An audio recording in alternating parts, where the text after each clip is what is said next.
காங்கிரஸ் வந்து தாவேக கூட கூட்டணி வார்த்தை பேசிட்டு இருக்கு. கூட்டணி பேச்சு அவைக்கெல்லாம் சும்மா சின்ன மஷ்ரூம் மாதிரி இன்னைக்கு வரும் நாளைக்கு போயிடும். ஆனா காங்கிரஸ் டிஎம்கே எல்லாம் பெரிய ஆலமரங்கள்.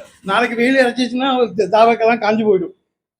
சொல்லுங்க, அப்படியே சொல்லுங்க. இவ்வளவு இருந்தும் அப்படியே காங்கிரஸ் கூட்டணி பேச்சுவார்த்தை பண்றாங்க. 60 சீட்டு கேட்டிருக்காங்க. அதெல்லாம் சும்மா இருந்தவங்களுக்கு பாலிடிக்ஸ்ல பண்றது. யார் யாரோட பேசினா டிஎம்கே தான் காங்கிரஸோட இருக்கும். ராகுல் காந்தி நெருங்கினவர் சக்கரவர்த்தி அதெல்லாம் சும்மா அவனுங்களாம் பாலிடிக்ஸ்ல இருந்துக்கிட்டு அதெல்லாம் பண்ணுவானுங்க. டிஎம்கேயும் காங்கிரஸ் தான் எங்க போனாலும் எப்ப போனாலும் சரி. கட்டாயமா திமுக தான். இது எங்க ஏரியா.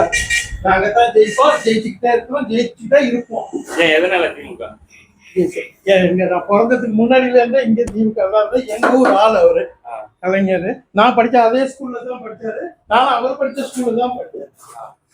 அது இல்லாம இந்த மாதிரி திருட்டு பிஜேபியோட சேர்ந்த எவனுக்கு நாங்க ஓட்ட போட மாட்டோம். மக்களை பாதிக்கக்கூடிய எல்லா கஷ்டங்களையும் திருட்டு வேலை பண்ணிட்டு பிஜேபி கட்சிக்கு எவனும் ஓட்ட போட மாட்டான். நான் மாத்திரம் இல்லை, இங்க இருக்க இங்க இந்த ஊர்ல எவனை கேட்டாலும் சொல்லுவோம். Take care. காங்கிரஸ் பிஜேபி வச்சு திமுக வந்தா யாருக்கு ஆதரிப்பீங்க? காங்கிரஸ் தானே பிஜேபி. அது 30 வருஷத்துக்கு முன்னாடியே சொன்னது. நேருவின் மகளே உழைக்க நிலையான ஆட்சி தருகன்னு அப்போ சொன்னது கலைஞர். இது இன்னும் அதே தான்.